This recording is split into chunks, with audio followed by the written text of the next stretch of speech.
Olá, sejam bem-vindos, meu nome é Leonardo e estamos começando o Profusão. No vídeo de hoje nós vamos falar sobre os maiores acidentes nucleares da história. Isso mesmo, se você já gosta de curiosidade de história, já sentem na cadeira, pega aquela pipoca, aquele refrigerante. Se você ainda não é inscrito, não perde mais tempo, já se inscreve aqui embaixo. E se você já quer fortalecer a gente agora aqui no comecinho do vídeo, já deixa aquele like porque ajuda muito. E eu vou parar de enrolação aqui e bora pro vídeo.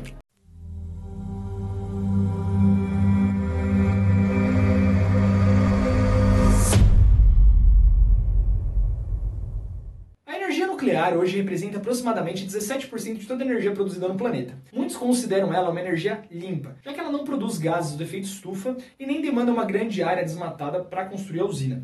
Mas o fato é que ela produz muitos resíduos radioativos. E que se caso esses resíduos venham a vazar, ou em casos mais extremos explodir, os efeitos são devastadores.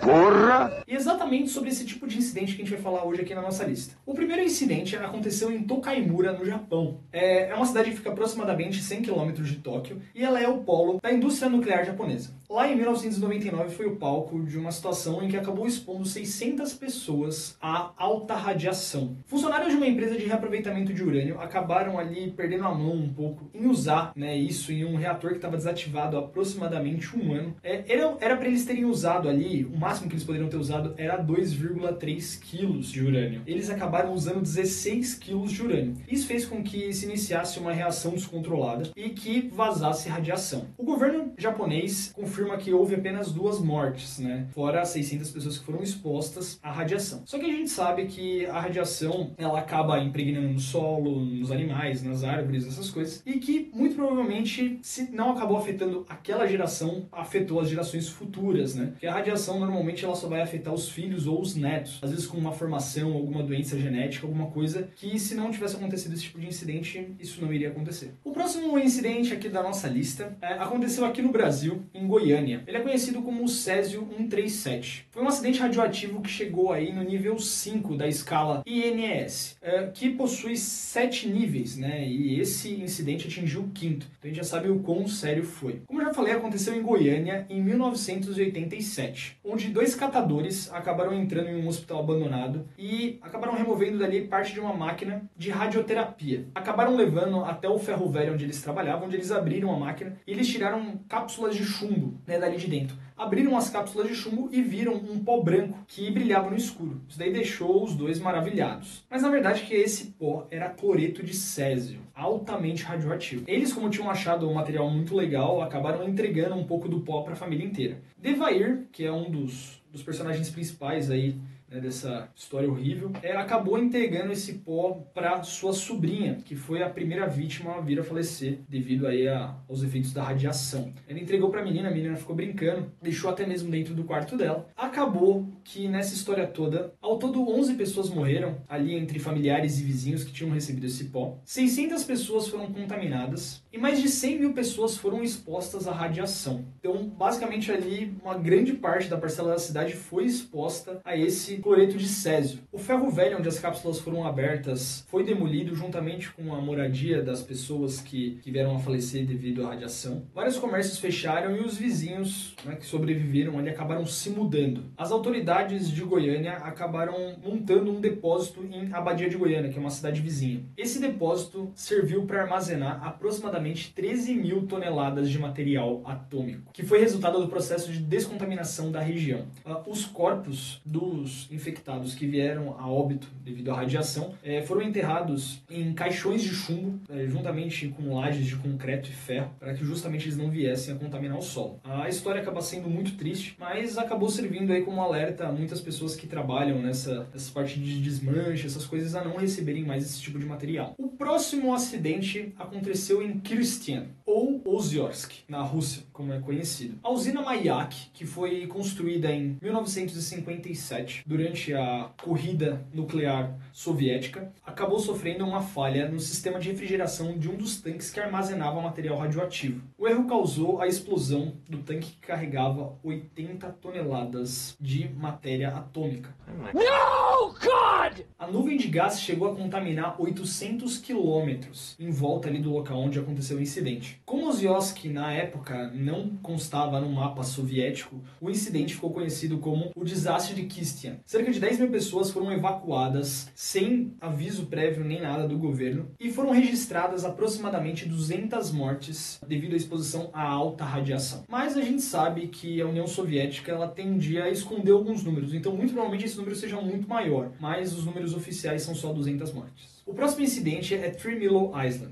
Foi um incidente que aconteceu no dia 28 de março de 1979, em que esse incidente atingiu o nível 5 da escala internacional de eventos nucleares. Three Mile Island é uma cidade que fica próxima de Harrisburg, capital da Pensilvânia, onde a usina sofreu um problema de superaquecimento devido a uma falha mecânica, mas não chegou a explodir. Os técnicos tomaram então a decisão, para baixar a pressão dos tanques que estavam extremamente altas, de liberar esses gases e vapores para a atmosfera. Só que o problema é que esses gases que saem direto de dentro da usina, não os que são filtrados, mas os que saem direto, eles são altamente radioativos. E com medo de acontecer uma explosão, eles tomaram essa atitude. Apesar de não haver mortes documentadas sobre esse caso, cerca de 25 mil pessoas foram expostas a esses gases, inalaram esses gases, que foram liberados pelo superaquecimento da usina. No mesmo ano, uma comissão nuclear reguladora, que foi instaurada devido a esse caso, fez a seguinte citação: não haverá casos de câncer, ou os números serão tão pequenos que não poderemos detectá-los. Isso mostra de uma forma bem errônea que o governo não queria assumir a culpa por um problema tão grande que aconteceu. Muito provavelmente, já existem estudos que mostram que as pessoas atingidas por esses gases vieram a contrair alguns tipos de problema no decorrer da vida e que os seus filhos e netos até hoje sofrem com algum tipo de problema. Nada conseguiu ser provado que o governo, que foi por conta da usina, mas muitos estudiosos sabem que a radiação ela age dessa maneira, ela é muito silenciosa e que ela acaba afetando os seres vivos que foram expostos a esses gases. E o próximo e último caso, e não menos importante, foi o caso de Chernobyl, na Ucrânia, que é considerado o maior caso, o maior desastre nuclear da história. Esse desastre aconteceu em 26 de abril de 1986, quando o reator da usina de Chernobyl, que passava por alguns testes, acabou falhando em um desses testes, a temperatura, um superaquecimento aconteceu e as barras que eram para interromper esse processo nuclear que estava acontecendo, essa reação, não funcionou e a usina veio a explodir. Oh, não!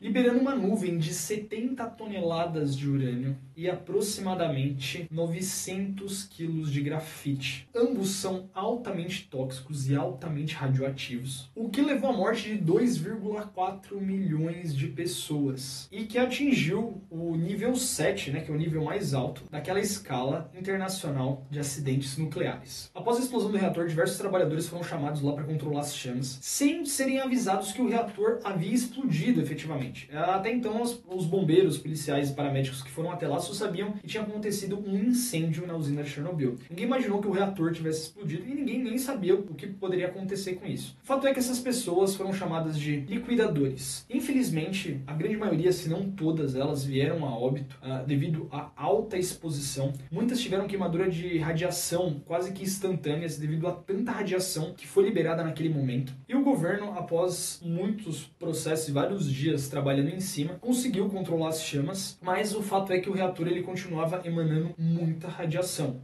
O teto foi destruído, e aquilo ali estava emanando para todo o espaço ali em volta, para o ar, produzindo uma nuvem gigantesca de radiação. Inclusive a União Soviética na época não assumiu que tinha acontecido esse incidente. Outros países da Europa notaram essa nuvem radioativa e começaram a pedir explicações da União Soviética, que veio ali na época depois só a informar que realmente tinha acontecido esse incidente. Um sarcófago, uma grande estrutura, foi construído em 1986 para conseguir conter essa radiação. Ele era feito de concreto, aço e chumbo, justamente para poder bloquear essa radiação. Foi colocado em volta da usina e ele tinha ali o tempo de vida útil de aproximadamente 30 anos, que eles estavam prevendo que aquilo ali resistiria. Como foi feito às pressas e a radiação ali extremamente intensa, o material acabou não suportando tudo isso de tempo. Acabou que eles começaram a analisar e estavam ocorrendo fissuras ao passar dos anos, o material estava se degradando muito mais rápido do que eles estavam esperando que fosse acontecer, e em 2017 foi construído e instalado um novo sarcófago, muito maior, muito mais bem construído, com materiais de altíssima qualidade, justamente para cobrir a usina de Chernobyl e para lacrar aquilo ali de vez. Aproximadamente o tempo de vida útil dele, segundo estudiosos, vai ser de 30 a até 40 anos, então ele terá que ser substituído por outro. Só para a gente ter uma ideia do tamanho pouquinho dessa exposição à radiação que aconteceu em Chernobyl, as partículas radioativas produzidas em Chernobyl foram 400 vezes mais do que na bomba de Hiroshima que caiu ali no Japão na Segunda Guerra Mundial. Vocês viram que dizimou completamente uma cidade. A cidade de Pripyat, que era a cidade dormitório de Chernobyl, né, onde as pessoas que trabalhavam na usina iam dormir, onde as suas famílias moravam, foi evacuada às pressas logo após a explosão. Hoje em dia, Pripyat é uma cidade deserta, como Chernobyl. A própria Ucrânia não permite que as pessoas se aproximem de lá. Apesar de muitas irem fazer esses tipos de turismo macabro, de querer visitar o local, existe ali uma zona em que se pode se aproximar com certa segurança, mas não se pode ficar durante muito tempo, porque praticamente em Pripyat e Chernobyl, solo, árvores, animais, tudo que nasce ali é altamente radioativo e altamente perigoso, né? Aconteceram vários problemas genéticos ali, então se vê vários animais com deformidade, árvores não crescem da maneira que deveriam crescer, peixes ali que moram que nadam nos rios, acontece tendo vários problemas de reprodução. Então a gente vê aí que é um fenômeno que aconteceu e que ainda assim a Ucrânia vai ter que lidar durante centenas e centenas de anos com essa área isolada, né? Não permitindo que ninguém se aproxime de lá. E eu queria agradecer a todo mundo que ficou até aqui assistindo esse vídeo. Espero que aí a gente tenha trazido um pouquinho mais de história pra vocês. Se vocês não curtiram o vídeo lá no comecinho, curte agora. Se não se inscreveram lá no começo, se inscreve agora, já ativa o sininho pra não perder as nossas notificações, porque agora são 2 vídeos por semana, é isso mesmo, 2 vídeos. Compartilhe esse vídeo com amigos, com colegas, segue a gente no Instagram, que agora a gente tá aí com o Instagram, que a gente tá postando todo dia muitas coisas interessantes, notícias, tudo que acontece a gente posta lá, então já segue a gente lá pra não ficar por fora, e lá também a gente avisa quando os vídeos vão sair. Se você não assistiu os outros vídeos que a gente tem aqui no canal, não perde tempo, vai lá, que lá tem muita coisa legal, muita coisa pra família, muita coisa que todo mundo vai poder assistir aí e que vão gostar. E eu vou ficando por aqui e tchau, tchau!